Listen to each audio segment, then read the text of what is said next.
Volte-se agora à definição do Mastermind. Uma mente que nasce da fusão e coordenação de duas ou mais mentes no espírito de perfeita harmonia, e se aprenderá o significado completo da palavra harmonia. Dois espíritos não se fundem nem podem ser coordenados a menos que esteja presente o elemento da perfeita harmonia, pois nele repousa o segredo do triunfo ou do fracasso de todas as uniões, quer no campo comercial, quer no social. Todos os gerentes de casas comerciais, todos os comandantes militares, todos os dirigentes, em suma, em qualquer setor da vida, compreendem a necessidade imperiosa do que os franceses chamam de esprit de corps, espírito de compreensão comum e de cooperação em busca do êxito. Esse espírito de harmonia e de propósito em conjunto é obtido pela disciplina, voluntária ou forçada, de tal modo que as mentes se fundem num novo espírito, que decidimos chamar de Mastermind, o que significa que a química mental é modificada a tal ponto que todas as mentes se fundem e funcionam como uma só. Os métodos por meio dos quais esse processo de fusão se verifica são tão numerosos como os indivíduos empenhados nas várias formas de liderança. Cada líder tem o seu método próprio de coordenar o espírito dos seguidores. Um empregará a força, outro preferirá a persuasão. Este agirá com a ameaça dos castigos, ao passo que o outro prometerá recompensas, a fim de reduzir as mentes dos indivíduos de um dado grupo de pessoas a ponto de poderem ser fundidas. O leitor não precisará estudar a fundo a história da diplomacia, da política, do comércio ou das finanças, para descobrir a técnica empregada pelos dirigentes nesses diversos campos para o processo de fusão dos espíritos a fim de formar um espírito de massa. Todos os chefes realmente poderosos foram providos pela natureza de uma combinação de química mental favorável como um núcleo de atração para outros espíritos. Napoleão foi um exemplo notável de homem dotado de uma espécie de espírito magnético, com uma tendência decidida para atrair todos os espíritos com os quais entrava em contato. Nenhum grupo de espíritos pode ser fundido num Mastermind se um dos indivíduos desse grupo possuir um desses espíritos negativos que tudo repele. Mentes negativas e positivas não se podem fundir no espírito que descrevemos aqui como Mastermind. A ignorância desse fato tem levado ao fracasso muitas pessoas que de outra maneira seriam hábeis dirigentes. Qualquer líder capaz, que compreenda o princípio da química mental, pode conseguir uma associação mental provisória com qualquer grupo de pessoas, formando assim um espírito de massa, mas essa unidade se desintegrará logo que o chefe se afastar do grupo. As mais prósperas companhias de seguro de vida, bem como outras firmas importantes, convocam seus vendedores para uma ou mais reuniões todas as semanas. Com que objetivo? Com o objetivo de fundir todas as opiniões no Mastermind, que durante alguns dias servirá de estímulo para cada mente em particular. De modo geral, é certo que os líderes de tais grupos são inconscientes do que se passa em tais sessões, chamadas habitualmente de reuniões para apimentar. O programa dessas reuniões consiste em conferências pronunciadas pelo chefe e outros membros do grupo e esporadicamente de alguém de fora. Mas enquanto isso, os espíritos dos presentes estão num contato constante, fazendo uma interessante troca de energias. O cérebro humano pode ser comparado a uma bateria elétrica que, quando se torna exausta, faz a pessoa ficar desanimada e sem energia. Haverá quem não tenha experimentado isso? Quando está nesse estado de esgotamento, o cérebro humano precisa ser restaurado. E isso se faz através do contato com um espírito, ou espírito mais vitalizado. Os grandes líderes reconhecem a necessidade desse processo de recarregar, e ainda mais sabem como conseguir tal resultado. Esse conhecimento é a característica principal que distingue um chefe de um adepto. É uma felicidade saber conservar o cérebro vitalizado por meio de contatos periódicos com espíritos mais vigorosos. Entre os médicos mais bem informados e outros profissionais empenhados na defesa da saúde, há crescente tendência para aceitar a teoria de que todas as doenças começam quando o cérebro do indivíduo está em estado de esgotamento. Em outras palavras, é fato bem conhecido que quem possui um cérebro inteiramente são e vitalizado está praticamente imunizado contra todas as formas de doença. Todo médico inteligente sabe que a natureza ou a mente curam doenças todas as vezes que a cura é possível. Simples meios de pôr em ação a química mental com o fim de reajustar as células e tecidos do corpo, de revitalizar o cérebro e fazer assim com que a máquina humana funcione normalmente. O profissional mais ortodoxo admitirá a verdade dessa afirmativa. Quais então poderão ser as possibilidades dos futuros desenvolvimentos no campo da química mental? Empregando o princípio da fusão harmoniosa das mentes, é possível gozar de uma saúde perfeita. Com o auxílio desse mesmo princípio, pode-se desenvolver uma força suficiente para resolver o problema econômico, que é o problema de todas as pessoas. Podemos julgar das possibilidades da química mental por meio de um estudo das suas realizações passadas, sem esquecer o fato de que todas essas realizações têm sido em grande parte resultado de descobertas acidentais e da possibilidade de agrupamentos de mentes. A coragem é o exército que defende a alma, que a conserva livre da conquista, da pilhagem e da escravidão. Henry Van Dyke. Química mental e poder econômico. Que a química mental pode ser propriamente aplicada aos negócios cotidianos do mundo comercial e econômico é um fato demonstrável. Através da fusão de duas ou mais mentes, num espírito de perfeita harmonia, o princípio da química mental pode ser organizado de modo a desenvolver poder suficiente para tornar possíveis aos indivíduos cujas mentes estejam associadas realizações verdadeiramente extraordinárias. O poder é a força com a qual o homem consegue êxito em qualquer empreendimento, e esse poder, em quantidade ilimitada, pode ser alcançado por qualquer grupo de pessoas de ambos os sexos que tenham o dom de saber como integrar a sua personalidade e os seus interesses pessoais imediatos por meio da fusão ou associação das suas mentes num espírito de perfeita harmonia. Observe-se, procurando tirar proveito disso, a frequência com que a palavra harmonia aparece nesta introdução. Onde não existe a perfeita harmonia, não pode haver desenvolvimento de associação mental.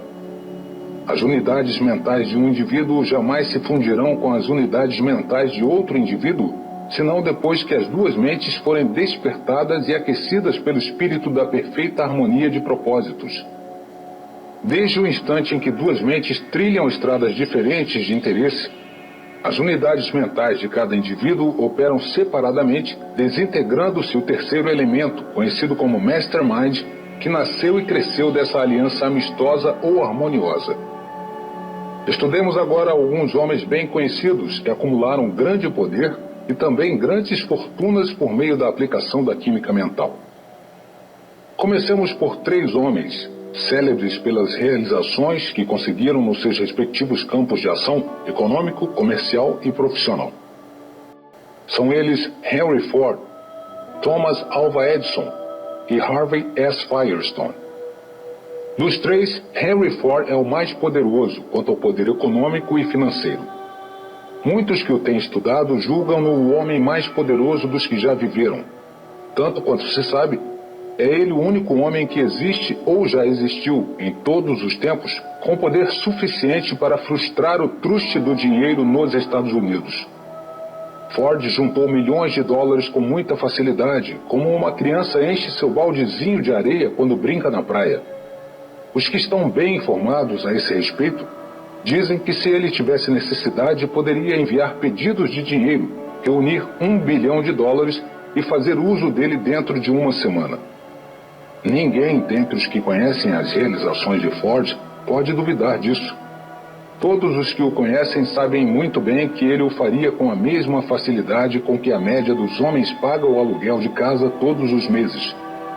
Podia obter aquela soma colossal se tivesse necessidade, por meio da aplicação inteligente dos princípios sobre os quais é baseado este curso.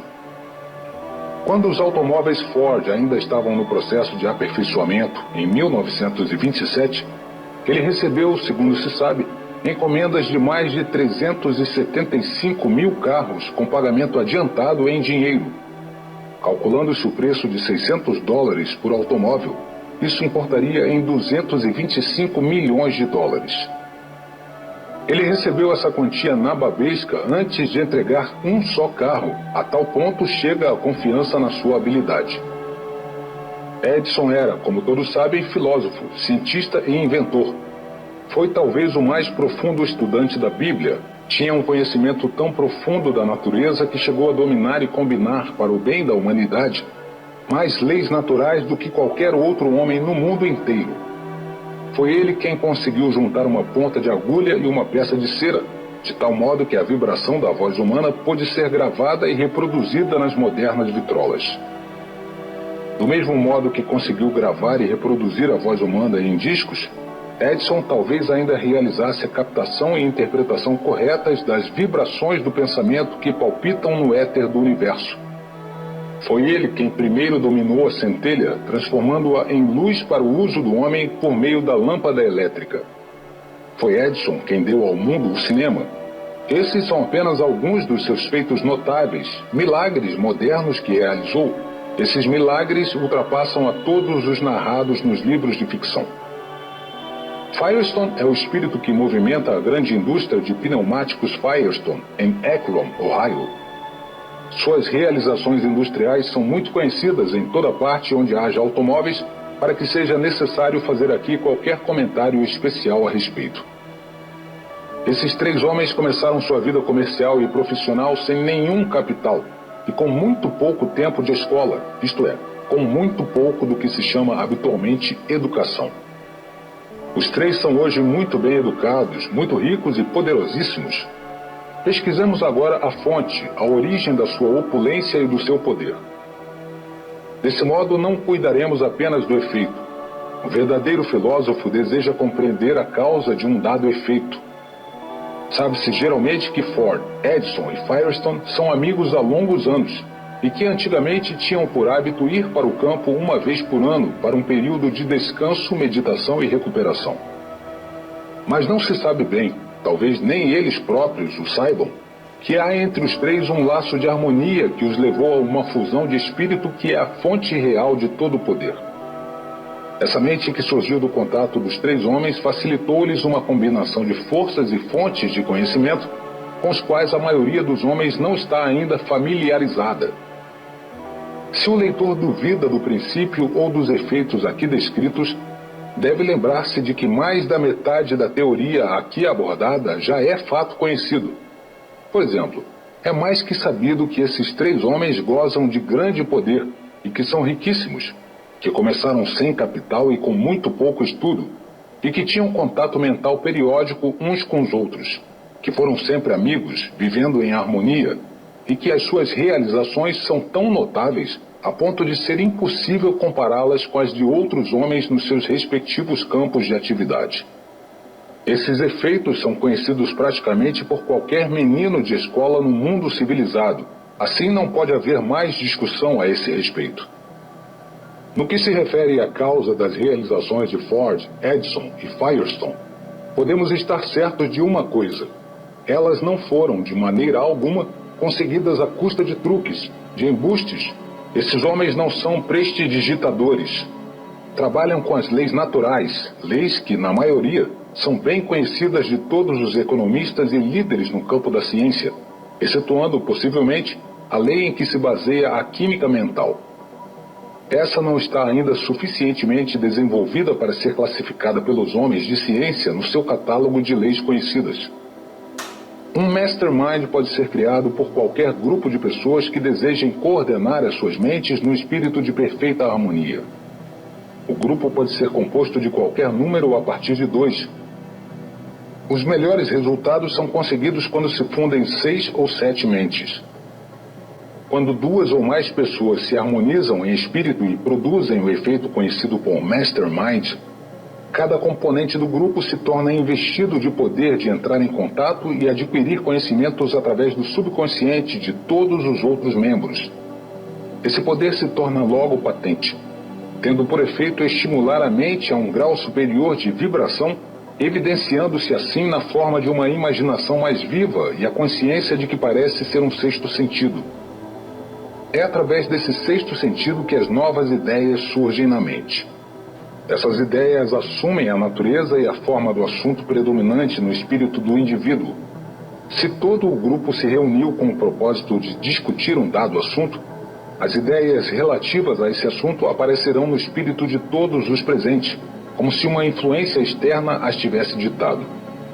Os espíritos dos que participam dessa associação mental tornam-se magnetos, atraindo ideias e pensamentos de uma natureza superiormente organizada e prática, de onde ninguém sabe. Pode-se comparar o processo de fusão mental com o ato do indivíduo que liga muitas baterias elétricas a um simples fio transmissor. Assim, toda a força passa apenas por aí. Cada bateria aumenta o poder que passa por essa linha por meio do acréscimo da quantidade de energia que conduz. O mesmo acontece no caso da associação mental para formar o Mastermind. Cada espírito, por meio do princípio da química mental, estimula todos os outros espíritos que compõem o grupo. E assim a energia se torna tão intensa a ponto de penetrar a energia universal que se chama éter, a qual, por sua vez, toca em cada átomo do universo inteiro. O moderno aparelho de rádio-substância, em grande parte, a teoria aqui exposta. É preciso construir poderosas estações transmissoras a fim de que a vibração do som possa ser controlada e assim captada pela energia muito mais vibrátil do éter, sendo finalmente conduzida em todas as direções. Uma associação mental composta de muitos espíritos, de maneira a produzir uma forte energia vibradora, constitui quase que a reprodução exata de uma estação de broadcasting. Não há orador que não tenha sentido a influência da química mental, pois é fato bem conhecido que num auditório, logo que os espíritos entram en rapport, há um aumento de entusiasmo na mente do orador, que muitas vezes se dá a roubos de oratória que causam surpresa a ele próprio. Geralmente, os primeiros 5 ou 10 minutos de qualquer discurso são dedicados a aquecer o auditório, isto é, ao processo por meio do qual a mente do orador e a dos assistentes se fundem num espírito de perfeita harmonia. Todos os oradores sabem o que acontece quando esse estado de perfeita harmonia não se verifica numa parte do auditório. Os fenômenos de aparência sobrenatural que ocorrem nas reuniões espíritas são o resultado da reação que os espíritos dos assistentes produzem uns sobre os outros. Esses fenômenos se verificam depois de 10 ou 20 minutos pelo simples motivo de que esse é o tempo exigido pelas mentes para se tornarem fundidas, associadas ou harmonizadas. A teoria segundo a qual todas as vibrações superiores e mais refinadas, como as que nascem do pensamento, são conservadas no éter, origina-se do fato bem conhecido de que nem a matéria, nem a energia, os dois elementos conhecidos do universo, podem ser criadas ou destruídas. É razoável supor que todas as vibrações transmitidas de maneira a poderem ser captadas e absorvidas no éter prosseguirão eternamente. As vibrações mais baixas, que não se misturam ou que não entram em contato com o éter, têm provavelmente uma vida natural e morrem.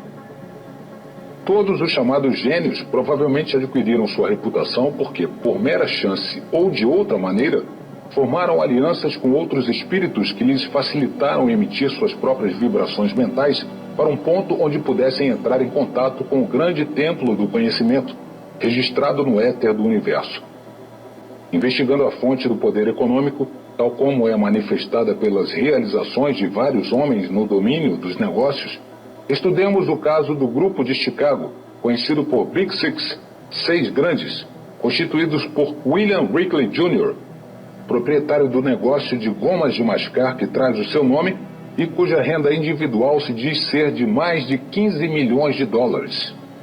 John R. Thompson, dono de uma rede de restaurantes com o seu nome. Lasker, dono da agência de publicidade Lord & Thomas.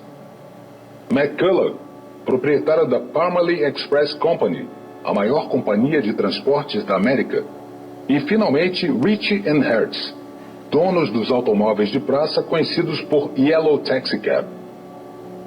Ninguém pode se tornar uma força na comunidade em que vive, nem conseguir triunfo duradouro em qualquer empreendimento valioso, antes de se tornar bastante grande para culpar-se pelos seus próprios erros e fracassos. Um relatório financeiro digno de toda confiança calculou a renda anual desses 6 homens em mais de 25 milhões de dólares, ou seja, uma média de 4 milhões de dólares para cada um por ano.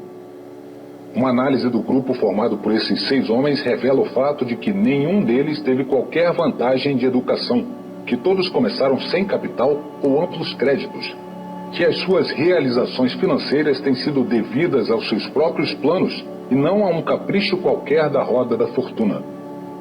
Há muitos anos, esses homens formaram uma aliança, reunindo-se em períodos fixos com o objetivo de prestar assistência uns aos outros com ideias e sugestões nos seus vários ramos de negócios.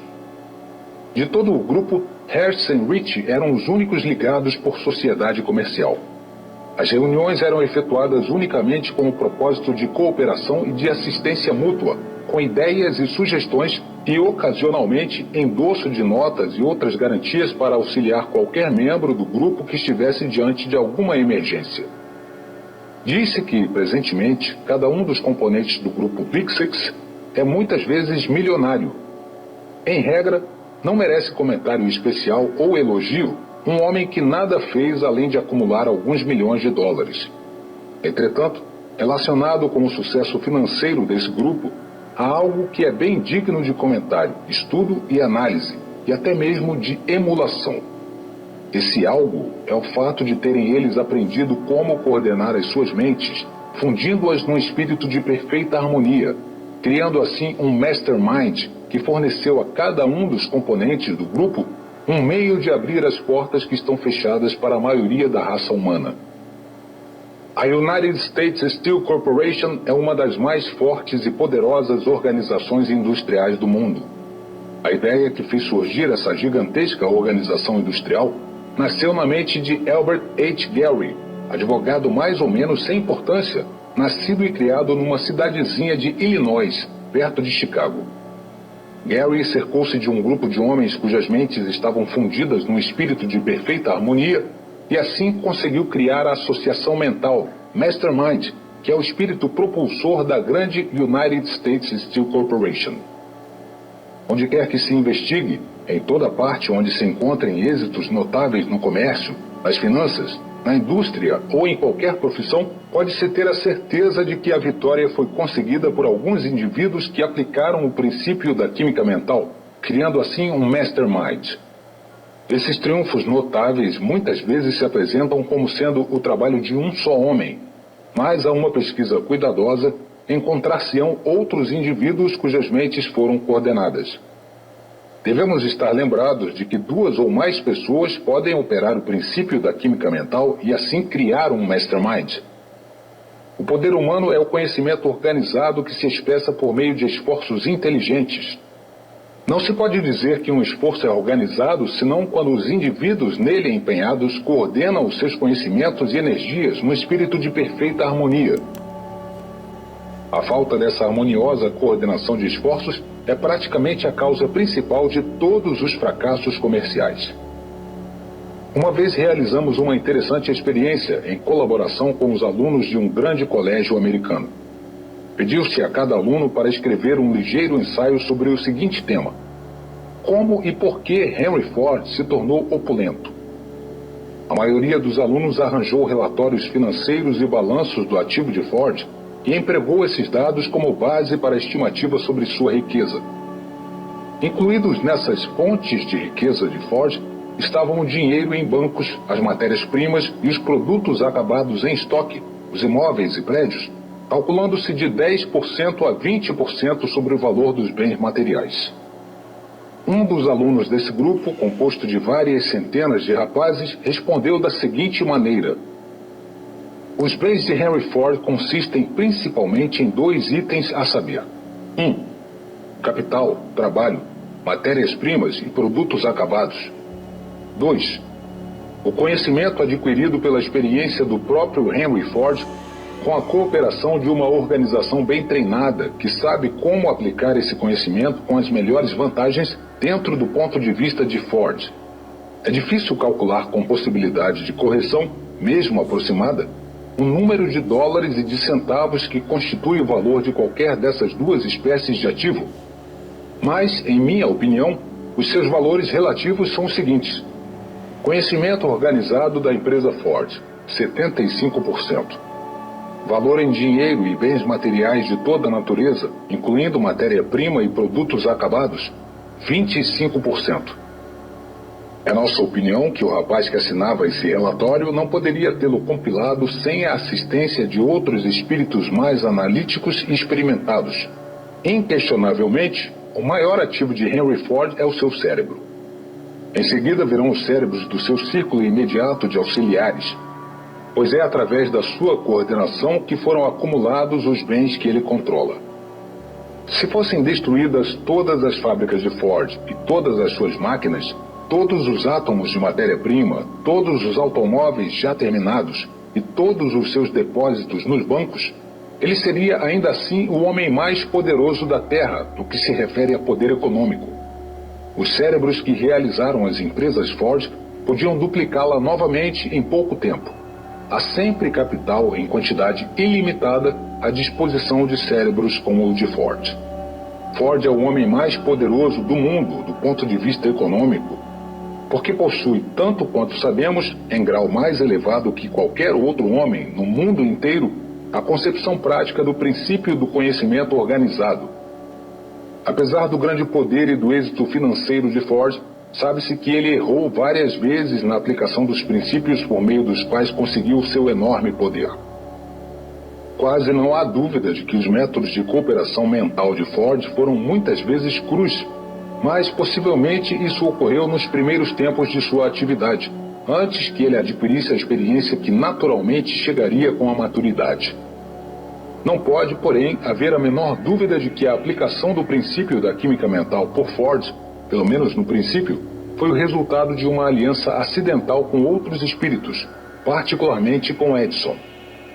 É mais do que provável que a notável visão de Ford, no que se refere às leis da natureza, tenha começado como resultado da aliança amistosa com sua esposa, muito antes do seu encontro com Edison ou Firestone. Muitas vezes acontece que um homem não descobre que a fonte real do seu êxito reside em sua esposa, como resultado da aplicação do princípio do Mastermind. A senhora Ford é uma mulher extremamente inteligente e temos razões para crer que foi o seu espírito fundido com o do marido que deu a ele o primeiro impulso em direção ao poder. Isso pode ser mencionado sem nenhum desdouro para Ford, pois nos primeiros tempos da sua atividade ele teve que combater poderosos inimigos, como a ignorância e a falta de cultura, em grau muito maior que Edison ou Firestone, ambos dotados naturalmente de aptidões felizes para adquirir e aplicar os conhecimentos. Ford teve que se elevar por seu próprio esforço, acima das suas condições de nascimento. Em um período extraordinariamente curto, Ford dominou 3 dos mais pertinazes inimigos da humanidade e transformou-os em ativo para a fundação do seu triunfo. Esses inimigos são a ignorância, a falta de cultura e a pobreza. Qualquer homem capaz de dominar essas 3 forças selvagens e empregá-las com proveito merece ser objeto de estudo de todas as pessoas menos afortunadas nesse domínio. Estamos numa era de poder industrial. A fonte de todo esse poder é o esforço organizado.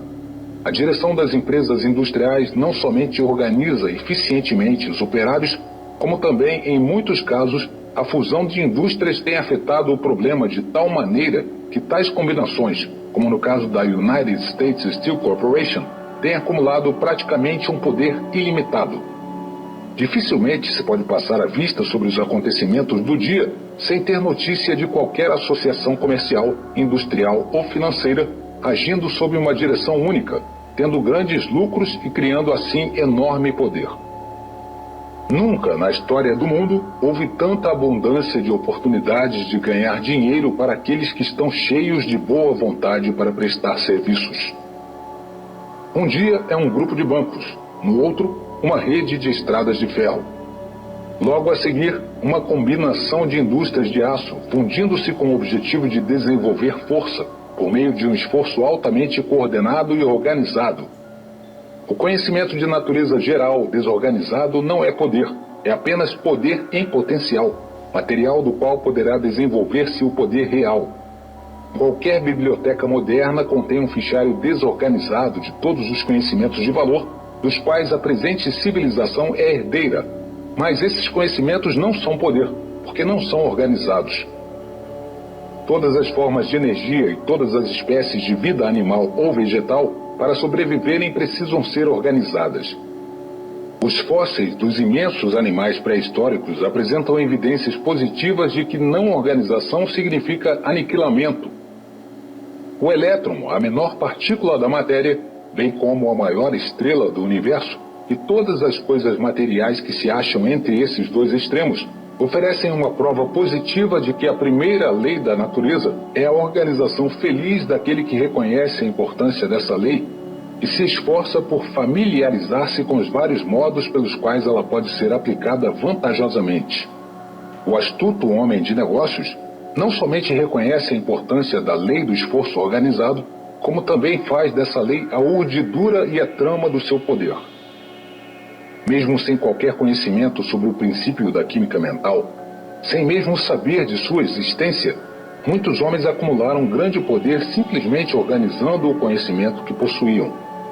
A maioria de todos os que descobriram o princípio da química mental e desenvolveram esse princípio no que chamamos de mastermind, conseguiu isso por mero acaso. Muitas vezes não reconheciam a natureza real da sua descoberta, nem compreendiam a origem da sua força. É nossa opinião que podem ser contadas a dedo as pessoas que, presentemente, empregam de maneira consciente o princípio da química mental para conseguir poder através de fusão de espírito. Se esse cálculo for certo, mesmo aproximadamente, o leitor verá sem demora que é insignificante o risco de que o campo da prática da química mental venha a saturar-se.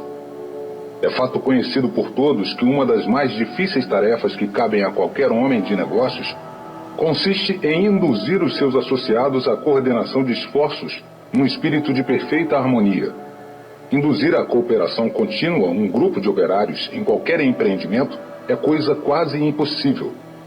Apenas os líderes mais eficientes podem conseguir esse objetivo tão desejável, mas os dirigentes dessa espécie surgem raramente no campo da indústria, do comércio ou das finanças, e quando isso acontece, o mundo ouve falar num Henry Ford, Thomas A. Edison, John D. Rockefeller, E. H. Harriman ou James J. Hill. Poder e triunfo são sinônimos praticamente. Um emana do outro.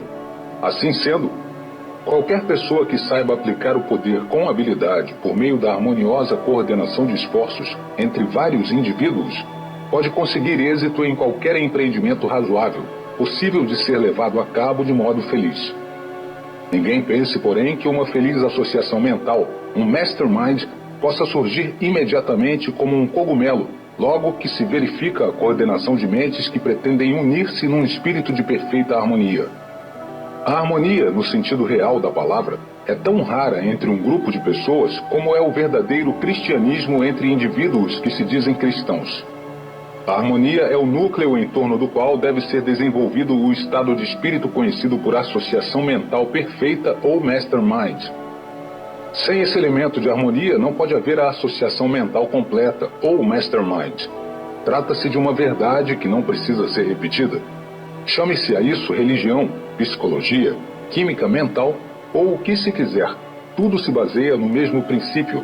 Mas o fato é que, onde quer que um grupo de mentes entre em contato, um espírito de perfeita harmonia, cada mente do grupo logo se torna suprida e reforçada por uma evidente energia chamada mastermind.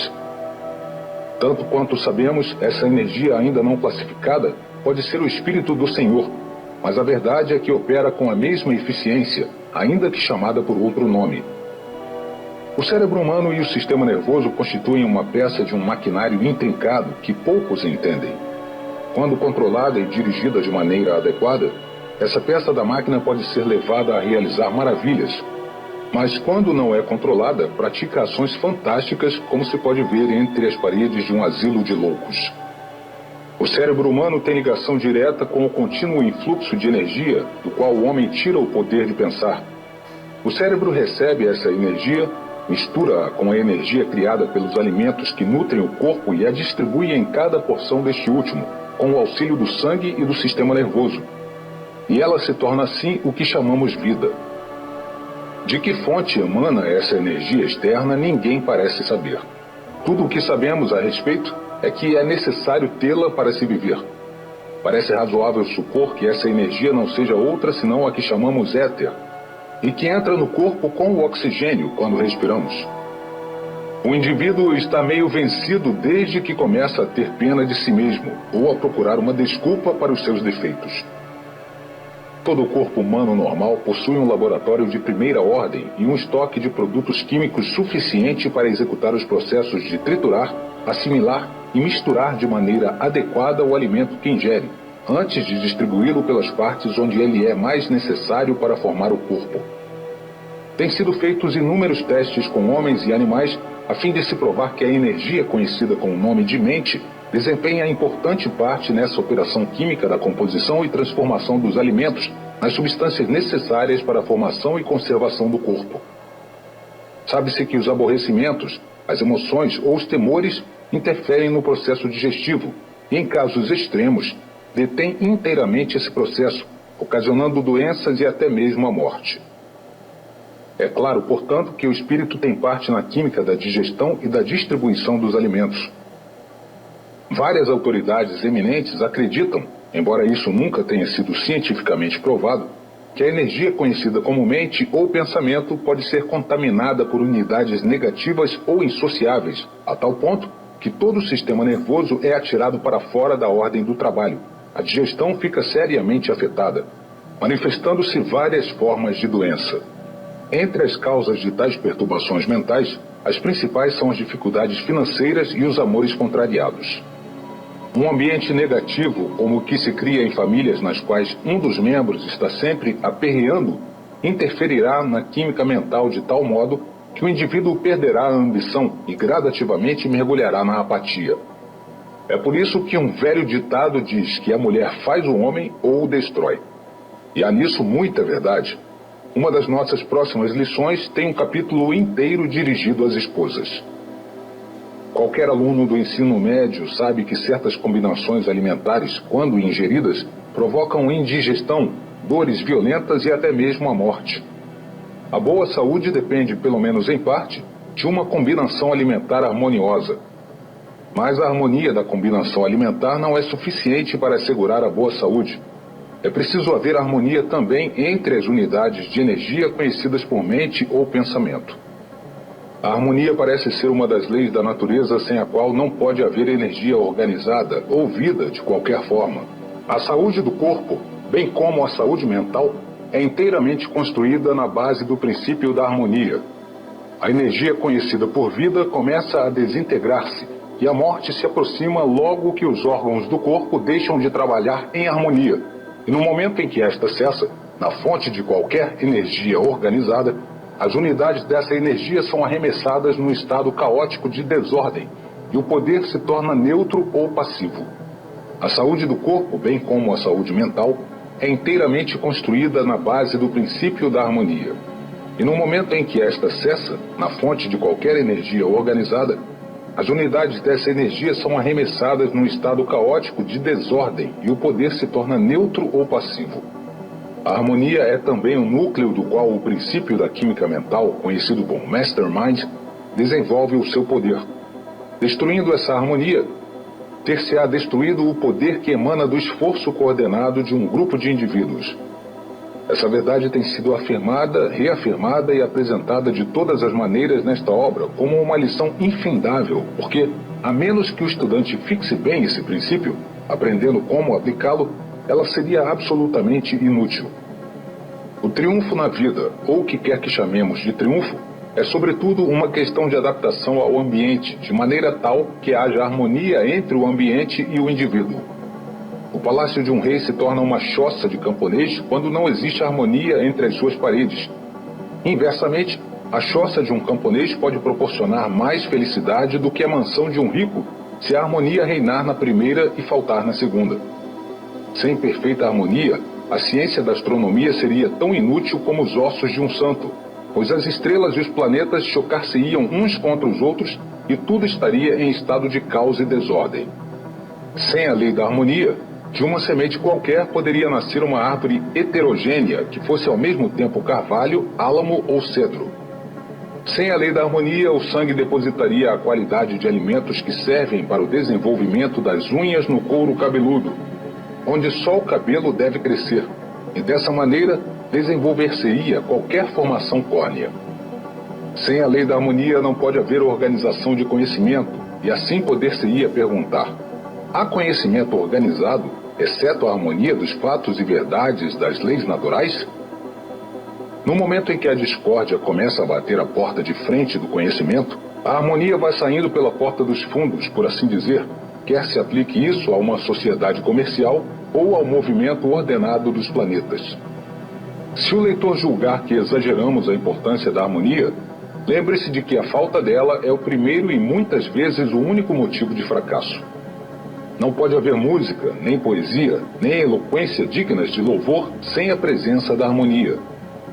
A boa arquitetura é, sobretudo, uma questão de harmonia.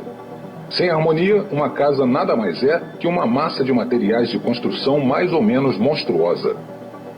A direção eficiente dos negócios alicerça-se na existência da harmonia. Toda pessoa bem vestida, homem ou mulher, é um exemplo de harmonia. Com todas essas ilustrações da parte importante desempenhada pela harmonia nos trabalhos cotidianos de todo mundo, digo mais, de todo o universo, como poderá qualquer pessoa inteligente esquecer esse fato quando se trata de alcançar o seu objetivo definitivo na vida? Assim, não pode haver objetivo definitivo para aquele que não fizer da harmonia a pedra angular da sua fundação. O corpo humano é uma organização complexa de órgãos, glândulas, vasos sanguíneos, nervos, células nervosas, músculos, etc. A energia mental que estimula a ação e coordena os esforços das partes componentes do corpo é também uma pluralidade de energias que variam e se transformam. Desde o nascimento até a morte, há entre as forças uma luta contínua que muitas vezes assume as características de um verdadeiro combate. Por exemplo, a luta que dura toda a vida entre as forças motivadoras e os desejos da mente humana, que tem lugar entre os impulsos do certo e do errado, tão conhecida de todos. Todo ser humano possui pelo menos 2 forças mentais distintas ou personalidades, e até mesmo 6 personalidades já foram descobertas numa só pessoa. Uma das mais delicadas missões do homem consiste em harmonizar as suas forças mentais de tal modo que possam ser organizadas e dirigidas para a ordenada consecução de um dado objetivo. Sem esse elemento de harmonia, nenhum indivíduo pode se tornar consciencioso. Não admira que os dirigentes das empresas comerciais e industriais, bem como os líderes, tanto no campo da política como em outros domínios, deparem com tantas dificuldades em organizar sem atritos grupos de pessoas para a realização de um determinado objetivo. Devemos procurar sempre o conselho daqueles que nos digam a verdade relativa a nós mesmos, ainda que a verdade nos doa. Meros louvores não conduzem ao aperfeiçoamento necessário. Cada ser humano possui dentro de si mesmo forças difíceis de harmonizar, mesmo quando o indivíduo se acha colocado num ambiente mais favorável à harmonia. Se a química mental de uma só pessoa é tal que as unidades da sua mente não podem ser facilmente harmonizadas, imagine-se como deve ser difícil harmonizar um grupo de espíritos de modo que todos funcionem como um só, de maneira ordenada, por meio do que se chama de mastermind.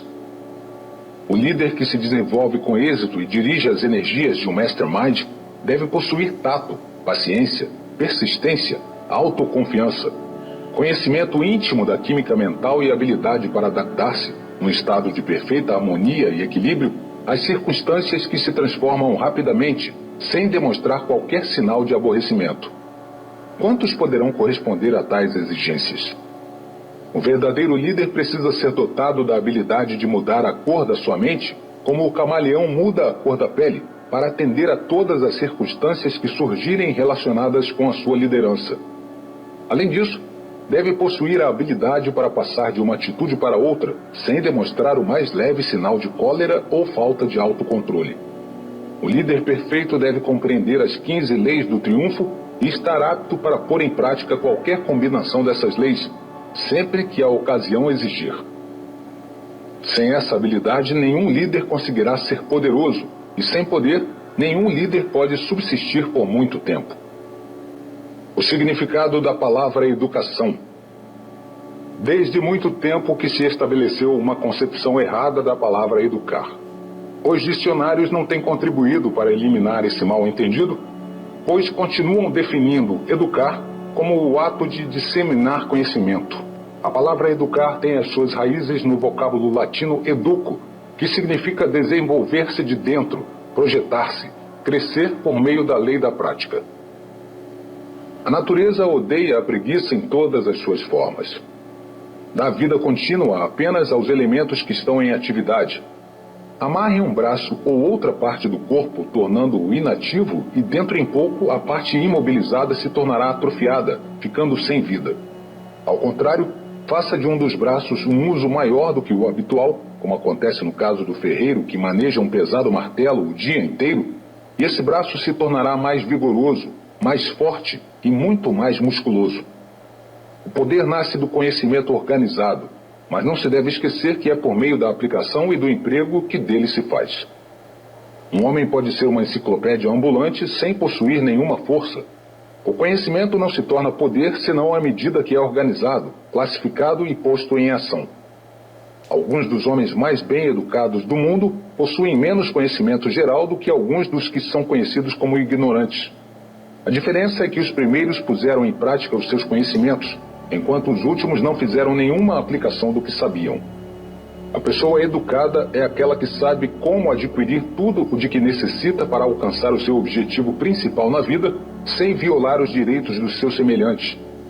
Poderá ser uma surpresa para muitos homens instruídos saberem que estão muito longe de ser considerados educados. Será também uma grande surpresa para muitos que julgam ressentir-se de uma grande falta de instrução ter a certeza de que são homens bem educados.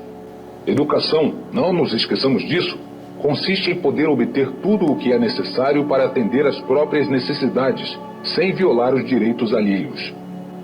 O homem que sabe fazer uso inteligente dos conhecimentos dos outros é mais educado do que aquele que, tendo conhecimentos, não sabe como empregá-los. Vem a fonte da vida, vem compre sem dinheiro